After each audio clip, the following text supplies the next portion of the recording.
Hi மக்களே, நாம் ஃப்ரீயாக பேக்கிங் கிளாஸ் எடுத்துகிட்ருக்கோம். அதில் எப்படி ஜாயின் பண்ணுறதுன்னு சொல்லிட்டு நிறைய பேர் வாட்ஸ்அப் பண்ணுறீங்க. ரொம்பவே சிம்பிள். எங்கள் சேனலை சப்ஸ்கிரைப் பண்ணிவிட்டு இந்த வீடியோக்கு ஒரு லைக் பட்டனை தட்டினாலே போதும். நீங்களும் எங்கள் ஃபேமிலியில் ஒரு மெம்பர்ஸ் ஆகிட்டீங்க. அது மட்டும் இல்லாமல் நான் போடுற வீடியோஸ் எல்லாத்தையுமே நீங்கள் ஃபாலோ பண்ணிங்கன்னா கண்டிப்பாக நீங்களும் வீட்டில் இருந்தே சம்பாதிக்கலாம். நிறைய பேர் பேக்கிங் பண்ணுறது ரொம்ப கஷ்டம் போல் அப்படின்னு யோசிக்கிறீங்க. ரொம்ப ரொம்ப சிம்பிள் தான். அதுக்கு சில டிப்ஸ் அண்ட் ட்ரிக்ஸை ஃபாலோ பண்ணாலே போதும். அது எல்லாத்தையுமே நான் உங்களுக்கு சொல்லித்தரேன். இன்றைக்கி நாம் பேக்கரியில் கிடைக்கக்கூடிய பிளைன் கேக், அதாவது டீ கேக்கை எப்படி பர்ஃபெக்டாக பேக்கரியில் கிடைக்கிற மாதிரி செய்கிறது அப்படின்னு சொல்லி கொடுக்க போகிறேன். அதனால் வீடியோவை ஸ்கிப் பண்ணாமல் எண்டு வரைக்கும் பாருங்கள். கண்டிப்பாக இது உங்களுக்கு யூஸ்ஃபுல்லாக இருக்கும். அது மட்டும் இல்லாமல் நம்ம பேக்கிங் சம்மந்தப்பட்ட எல்லா திங்ஸுமே நம்மளே சேல் பண்ணிகிட்ருக்கோம். எனக்கு கற்றுக்கணும்னு ஆசையாக இருக்கான திங்ஸ் எங்கே கிடைக்கும் அப்படின்னு சொல்லிட்டு தேடிட்டு இருக்கீங்களா? இனிமேல் நீங்கள் தேடக்கூட வேண்டாம். டிஸ்பிளே தெரிய நம்பருக்கு வாட்ஸ்அப் பண்ணி உங்களுக்கு என்னென்ன பொருள் தேவையோ அதை நீங்கள் எங்ககிட்டயே பர்ச்சேஸ் பண்ணிக்கலாம். நாம் ஆன்லைன் விட ரொம்ப கம்மியான ப்ரைஸ்க்கு கொடுத்துட்ருக்கோம். அது மட்டும் இல்லாமல் தமிழ்நாடு ஃபுல்லாக நம்ம ஃப்ரீ ஷிப்பிங்கும் பண்ணி கொடுத்துட்ருக்கோம். வேணுன்றவங்க டிஸ்பிளே தெரிய நம்பருக்கு வாட்ஸ்அப் பண்ணி உங்கள் ஆர்டர் ப்ளேஸ் பண்ணிக்கோங்க. இப்போ பேக்கரி ஸ்டைலில் 1/2 kg பிளைன் கேக்கு, அதாவது டீ கேக் செய்கிறதுக்கு என்ன மெஷர்மெண்ட் சொல்லிட்டு பார்க்கலாம். ஒரு பவுல் எடுத்துக்கலாம். அந்த பவுலில் எப்போவுமே தண்ணியில் அந்த மாதிரி பார்த்துக்கோங்க. ஸோ அப்போ தான் நமக்கு கேக்கோட லைஃப் டைம் கொஞ்சம் எக்ஸ்பெண்ட் ஆகும். ஸோ இப்போ அதில் பார்த்திங்கன்னா ரூம் டெம்பரேச்சரில் இருக்கிற 4 முட்டையை உடச்சி விட்டுக்கலாம். ஸோ இது பார்த்திங்கன்னா நம்ம ஒயிட்டும் எல்லோவும் தனித்தனியாக செப்பரேட் பண்ண போகிறது இல்லை. ஸோ ஒன்றா தான் நம்ம உடச்சி விட்டுருக்கோம். நம்ம கேக்கு செய்கிறத பொறுத்த வரைக்கும் ரூம் டெம்பரேச்சரில் தான் எல்லா பொருளுமே இருக்கணும். ஸோ அதனால் பார்த்திங்கன்னா முட்டை நீங்கள் ஃப்ரிட்ஜில் வச்சு ஸ்டோர் பண்ணியிருக்கீங்க அப்படின்னா வெளியில் எடுத்து வச்சுட்டு அதுக்கப்புறம் 1 hour கழித்து யூஸ் பண்ணிக்கோங்க. இப்போ பார்த்திங்கன்னா ஸ்வீட் ஆரஞ்சு எசன்ஸ் பார்த்திங்கன்னா 1/4 ஸ்பூனை விட ரொம்ப கம்மியான அளவுக்கு தான் நான் இப்போ ஆட் பண்ணியிருக்கேன். அதை விட கொஞ்சம் கம்மியாக. நெக்ஸ்ட்டு பட்டர் எசன்ஸ் ஆட் பண்ணிக்கலாம். இதுவும் பார்த்திங்கன்னா 5 to 6 drops வரைக்கும் தான் நான் ஆட் பண்ணியிருக்கேன். ரொம்ப அதிகமாக சேர்த்துடாதீங்க. எல்லா எசன்ஸுமே கொஞ்சம் லிமிட்டடாக தான் சேர்க்கணும். அதிகமாக சேர்த்துட்டாலும் நம்மளால் சாப்பிட முடியாது. நெக்ஸ்ட்டு பைனாப்பிள் எசன்ஸ் தான் பார்த்திங்கன்னா நம்மளோட ப்ளைன் கேக்கை நல்லா டீ கேக் அதே பேக்கரி ஸ்டைலில் கொடுக்குற மாதிரி இருக்கும். எக் ஸ்மெல் வராமல் இருக்கிறதுக்காக நம்ம ஆட் பண்ணியிருக்கோம். ஸோ இது பார்த்திங்கன்னா 1 ஸ்பூன் அளவுக்கு நான் ஆட் பண்ணியிருக்கேன். இது எல்லாம் மிக்ஸ் ஆகிற அளவுக்கு லைட்டாக பீட் பண்ணிக்கலாம். நெக்ஸ்ட் பார்த்திங்கன்னா கிரானுலேட்டட் சுகர் பார்த்திங்கன்னா 160 grams அளவுக்கு நான் இப்போ ஆட் பண்ணியிருக்கேன். கொஞ்சம் கொஞ்சமாக போட்டு நல்லா பீட் பண்ணிக்கலாம். ஸோ இப்படி பீட் பண்ணும்போது நீங்கள் ஹை ஸ்பீட் வைக்காமல் 1 to 3 வரைக்கும் நீங்கள் ஸ்பீட் வச்சு நீங்கள் பீட் பண்ணிக்கலாம். ஸோ எக்கு பஃபி ஆகக்கூடாது. சுகர் நல்லா கரையணும். இப்போ நான் பவுடர் சுகர் ஆட் பண்ணலை, கிரானுலேட்டட் சுகர் தான் ஆட் பண்ணியிருக்கேன். இதை நோட் பண்ணிக்கோங்க. 160 grams அளவுக்கு நான் ஆட் பண்ணியிருக்கேன். ஸோ நல்லா பீட் பண்ணிக்கலாம். அதுவும் ஸ்பீட் ஹை ஸ்பீட் வைக்காமல் கொஞ்சம் லோ ஸ்பீட்லேயே நீங்கள் சுகர் நல்லா கரைஞ்சதுக்கப்புறம் நம்ம ஹை ஸ்பீட் வச்சுக்கலாம். ஏன்னா ஹை ஸ்பீட் வச்சிங்க அப்படின்னா நல்லா பஃபியாக நமக்கு பீட் ஆகிடும். ஆனால் பார்த்திங்கன்னா சுகர் கரைஞ்சிருக்காது. ஸோ அந்த ஃபால்ட்டு பண்ணாதீங்க. நெக்ஸ்ட் பார்த்திங்கன்னா சால்ட் ஒரு பிஞ்ச் அளவுக்கு நான் இப்போ ஆட் பண்ணியிருக்கேன். ஸோ இதையும் சேர்த்து நல்லா பீட் பண்ணிக்கலாம். இப்போ ஓரளவுக்கு நமக்கு பார்த்திங்கன்னா சுகர் கரைஞ்ச மாதிரி இருக்கும். உங்களுக்கு அது மாதிரி டவுட் இருக்குது அப்படின்னா எக் பேட்டரை தொட்டு பாருங்கள். நரன்னு இருந்துச்சுன்னா சுகர் கரையில. அப்போ நீங்கள் லோ ஸ்பீட்லேயே வச்சு பீட் பண்ணுங்கள். அப்படி தொட்டு பார்க்கும்போது சர்க்கரை எதுவும் கையில் கிடைக்கல அப்படின்னா நீங்கள் ஹை ஸ்பீடில் வச்சு நெக்ஸ்ட்டு பீட் பண்ண ஆரம்பிச்சிடலாம். இப்போ நம்மளோட முட்டையோட கலர் பார்த்திங்கன்னா நல்லா எல்லோஷாக இருக்கும். அதுக்கப்புறம் நல்லா பீட் பண்ண நல்லா ஒயிட் கலரில் நல்லா மாறி இருக்கும். இப்போ உங்களுக்கு பார்க்கும் போதே தெரிஞ்சிருக்கும். அதே மாதிரி அளவும் பார்த்திங்கன்னா ஃபஸ்ட்டு ஒரு 20% இந்த மாதிரி இருக்கும். அதுக்கப்புறம் பார்த்திங்கன்னா 80%க்கு நல்லா பஃபியாகி கிடைக்கும். ரைஸ் ஆகி அந்த லெவலுக்கு கிடைக்கணும். அதுவே பார்த்திங்கன்னா ரிப்பன் கன்சிஸ்டன்சிக்கு கிடைக்கிற அளவுக்கு நீங்கள் நல்லா பீட் பண்ணி எடுத்துக்கணும். அதாவது ஒரு 10 to 15 minutes பீட் பண்ணிங்க அப்படின்னா இந்த பஃபியாக உங்களுக்கு கிடைச்சிரும். கேக்கை பொறுத்த வரைக்கும் நல்லா எவ்வளோக்கு எவ்வளோ பஃபியாக உங்களுக்கு எக்கு பீட் ஆகி கிடைக்குதோ அந்த அளவுக்கு உங்களுக்கு நல்லா கேக் ரைஸ் ஆகி கிடைக்கும். கேக்கை பொறுத்த வரைக்கும் எக் பேட்டர் இந்த மாதிரி ரிப்பன் கன்சிஸ்டன்சியில் இருக்கணும். அப்போ தான் நல்லா ரைஸ் ஆகி கிடைக்கும். ரிப்பன் கன்சிஸ்டன்சி அப்படிங்கிறது நம்ம இது மாதிரி லேயர் மாதிரி ஃபார்ம் பண்ணும் போது நல்லா லேயர் மாதிரி ஃபார்ம் ஆகி அதுக்கப்புறம் உள்ளே போகும். அதுதான் ரிப்பன் கன்சிஸ்டன்சி அப்படின்னு சொல்லுவாங்க. இப்போ மைதா மாவு 160 grams அளவுக்கு நான் ஆட் பண்ணியிருக்கேன். ஸோ அது பார்த்திங்கன்னா 3ஆக டிவைடட் பண்ணி கொஞ்சம் கொஞ்சமாக ஜலிச்சு நான் ஆட் பண்ணியிருக்கேன். ஸோ நம்ம மைதா மாவில் பார்த்திங்கன்னா குட்டி குட்டியாக கட்டியாக இருக்கிற மாதிரி இருக்கும்.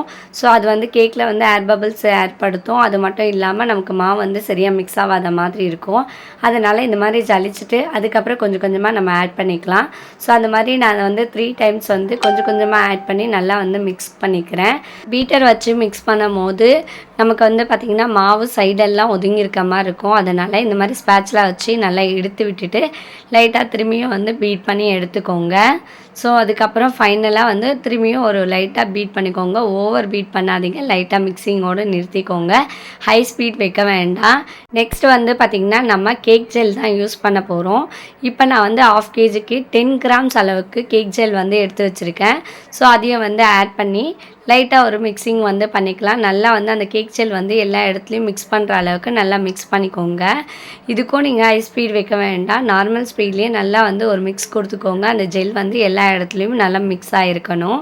ஸோ அந்த அளவுக்கு தான் நீங்கள் வந்து மிக்ஸ் பண்ணியிருக்கணும். நெக்ஸ்ட் வந்து பார்த்திங்கன்னா வாசனை இல்லாத ஆயில் வந்து நம்ம ஆட் பண்ணிக்கலாம். ஸோ ஜெல் வந்து நல்லா மிக்ஸ் ஆனதுக்கப்புறம் ஃபைனல் ஸ்டேஜில் தான் நம்ம வந்து ஆயில் வந்து மிக்ஸ் பண்ணணும்.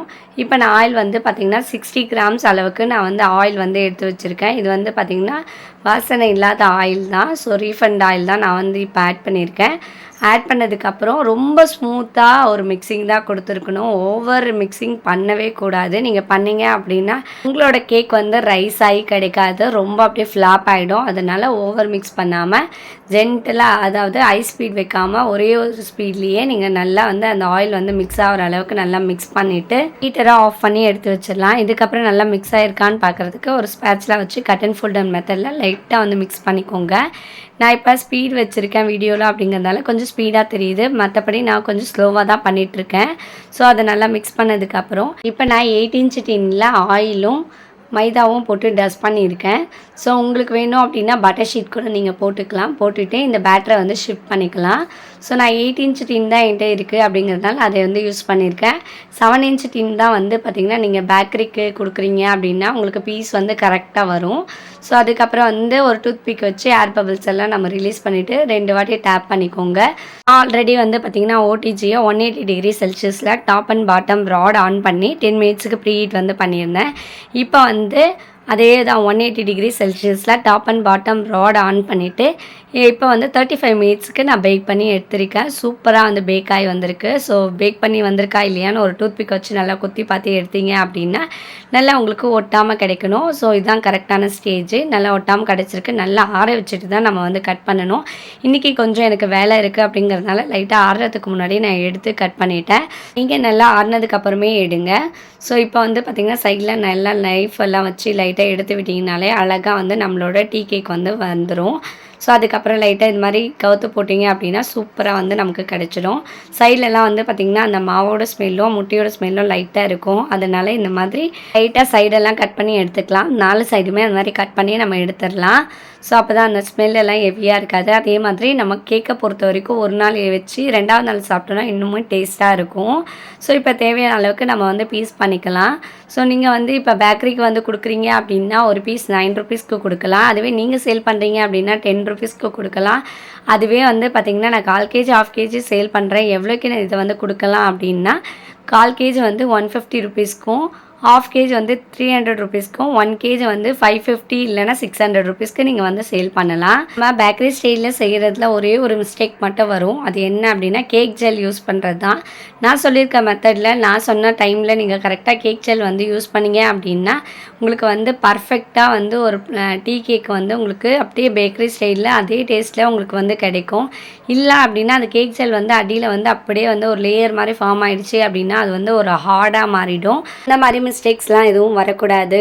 பர்ஃபெக்டாக வரணும் அப்படின்னா நான் சொல்லியிருக்க மெத்தடை நீங்கள் கரெக்டாக ஃபாலோ பண்ணிங்கன்னா கண்டிப்பாக பர்ஃபெக்டாக வரும். ஸோ இது வந்து பார்த்திங்கன்னா ஒரு 1/2 kg ப்ளைன் கேக்குக்கான ஒரு டீ கேக்குக்கான ஒரு ரெசிபி தான் நான் இன்றைக்கி சொல்லியிருக்கேன். ரொம்ப சூப்பராக வந்து வந்திருக்கும். நான் இப்போ வந்து சூடாக பண்ணுறதுனால தான் பார்த்திங்கன்னா அந்த கேக்கோட லேயர்ஸ்லாம் மேலே உடையுது, என் கையாச்சு அப்படியே படியுது. ஸோ இது வந்து கொஞ்சம் நல்லா ஆறுனதுக்கப்புறம் நம்ம கட் பண்ணோன்னா அந்த இது கூட வராது. ஸோ நீங்கள் வீட்டில் ட்ரை பண்ணி பாருங்கள். ட்ரை பண்ணி பார்க்குறீங்க அப்படின்னா கண்டிப்பாக வந்து கீழே வந்து கமெண்ட் பண்ணுங்கள். மற்றவங்களுக்கும் இது யூஸ் ஆகும். இந்த மாதிரி குட்டி குட்டி ஸ்லைஸாக நம்ம வந்து ஃபைனலாக வந்து கட் பண்ணி நம்ம வந்து சேல் பண்ணலாம், சாப்பிடலாம். டேஸ்ட் வந்து பார்த்திங்கன்னா அப்படியே பேக்கரி கடையில் எப்படி வாங்கினா ஒரு ப்ளைன் கேக் டீ கேக் எப்படி இருக்குமோ அதே மாதிரி இருக்கும். சாஃப்ட்னஸும் பார்த்திங்கன்னா அதே மாதிரி தான் இருக்கும். ஸோ இதில் வந்து பார்த்திங்கன்னா நான் எசன்ஸ் வந்து பட்டர் எசன்ஸ், ஆரஞ்சு எசன்ஸ், அதுக்கப்புறம் பைனாப்பிள் எசன்ஸ் வந்து ஆட் பண்ணியிருந்தேன். ஸோ இவ்வளோ எசன்ஸ் என்னால் ஆட் பண்ண முடியல, என்கிட்ட இல்லை அப்படின்னா நீங்கள் வந்து ஒன்லி பைனாப்பிள் எசன்ஸ் மட்டும் நீங்கள் வந்து ஆட் பண்ணிக்கலாம். மற்ற எசன்ஸ் எல்லாம் நீங்கள் ஸ்கிப் பண்ணிடலாம். இதுக்கு நீங்கள் வந்து வெண்ணிலா எசன்ஸ் ஆட் பண்ணலாமான்னு சொல்லிட்டு கேட்கலாம். வெண்ணிலா எசன்ஸை விட நீங்கள் வந்து ஒரு ஸ்ட்ராங்கான ஒரு எசன்ஸ் தான் ஆட் பண்ணணும். அது பைனாப்பிள் எசன்ஸ் தான். ஸோ அதில் வந்து பார்த்திங்கன்னா எக்ஸ்மெல் சுத்தமாக வரவே வராது. அதுவும் இல்லாமல் நம்ம ப்ளைனான கேக் தான் சாப்பிட போகிறோம் அப்படிங்கிறதுனால பைனாப்பிள் எசன்ஸ் தான் நீங்கள் ஆட் பண்ணணும். அப்போ தான் முட்டை ஸ்மெல் எதுவுமே உங்களுக்கு தெரியாது. நம்ம வெண்ணிலா எசன்ஸ் ஆட் பண்ணியிருந்தோம் அப்படின்னா அதில் வந்து க்ரீம்ஸ் எல்லாம் ஆட் பண்ணும்போது நமக்கு பெருசாக எக்ஸ்மெல்ஸ் தெரியாது. ஆனால் இதில் வந்து நம்ம ப்ளைனாக அப்படியே தான் சாப்பிட போகிறோம். அதனால் பைனாப்பிள் எசன்ஸ் தான் நீங்கள் ஆட் பண்ணணும். நெக்ஸ்ட் இதோட லைஃப் டைம் எத்தனை நாளைக்கு அப்படின்னு சொல்லிட்டு போன வாட்டியே நிறைய பேர் கேட்டிருந்தீங்க. 3 to 4 days வந்து வச்சு சாப்பிட்லாம். அதுக்கு மேலே வந்து பார்த்திங்கன்னா புளிச்ச மாதிரியும் கெட்டு போன மாதிரியும் ஆகிடும்.